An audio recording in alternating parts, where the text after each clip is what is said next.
going to talk about curiosity. And this word may not be something you've spent a lot of time pondering lately, but I'm here to tell you that it's quite interesting and something that is worth your time. One of the things that they've noticed in the research is that curiosity is on the other side of trauma healing and healing from emotional distress. Interestingly, they've also found that when they interviewed people who lived over 100 years, centurions, this was a key ingredient for centurions. They often reported that they are very curious and they're still learning and they're still interested in trying new things, even though they're over 100 years old. So there's something to learn there. Einstein is quoted to have said, "I have no special talent. I am only passionately curious." Well, isn't that interesting? So what is this all about? And why is this so important for you right now? One of the main reasons is because this curiosity comes on the other side of healing from extremely distressing emotions. So here's some of the emotions that kind of hang out in the bottom of the barrel of our sort of emotional well.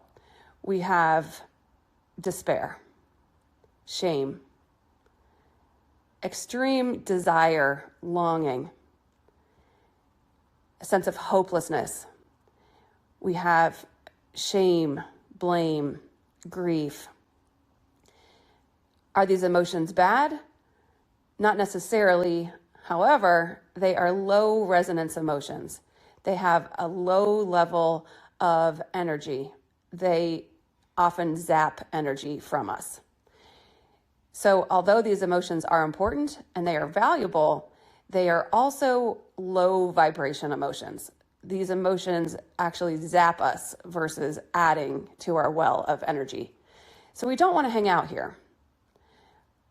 What do we want to do? What we want to do is, first of all, be aware that our emotions are playing the symphony of our lives.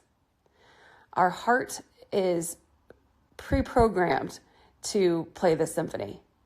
When something sad happens, it plays a sad song. When something wonderful happens, it plays a happy song. That is okay. Now, what we've come to do is we've come to realize when I feel uncomfortable emotions or sad emotions, what do I want? Well, I want these to go away and I want to feel happiness.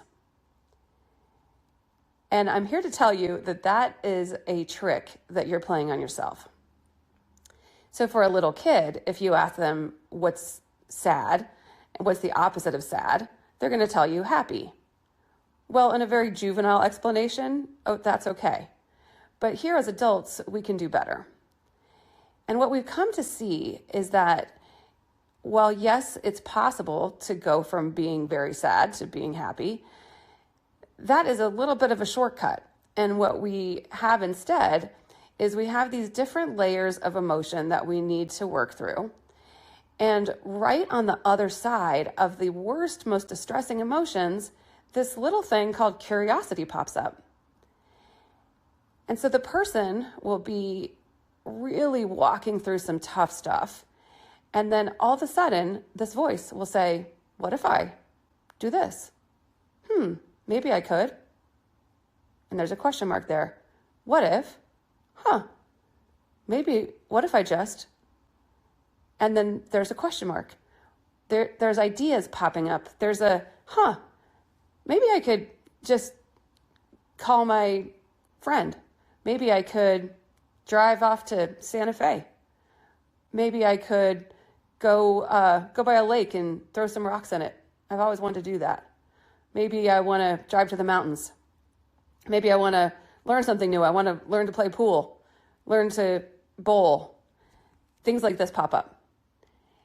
So the first thing you might say is like, well, it's kind of a little kiddish and I'm a grown-up. Well, let's go back to those centurions. The centurions know something that we don't.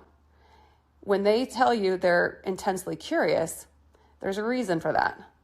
What's happening is our heart's natural tendency is to go through these distressing emotions.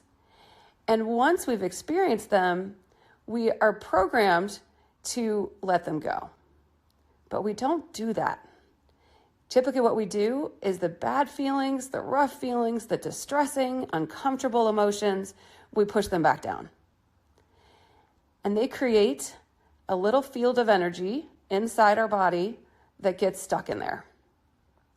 And we scramble in the world outside of us trying to fix that problem by having some external condition be better so that we don't feel these emotions anymore. And this temporary shortcut doesn't work because those emotions are still trapped down there. And every time they try to come back up and we push them back down, we create more suffering. So what do we do about all this? It's a two-step. The first part, we got to feel these emotions. You're feeling despair? Okay, feel it. Notice it. Ask yourself, where is this in my body? What's bad about it? What's good about it? What else is bad? What else is good? At first, you can't think of anything good. After a while, you will notice there's a reason why this feeling is here. It has something to say. You want to hear that out. Once you're on the other side of that, you will start to hear this curious voice popping up. It is the very first sign of trauma healing. It happens virtually every time with every client. After a while, you start to hear this curious voice. I wonder if maybe I could. I never tried. Those types of things.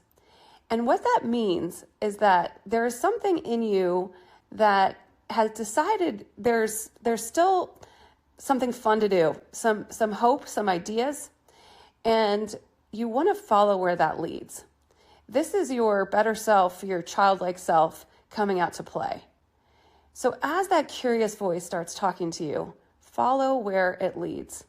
If it tells you to go for a drive, just give it a try. If it tells you to go skip some rocks, go for it. You want to follow where that curious voice leads.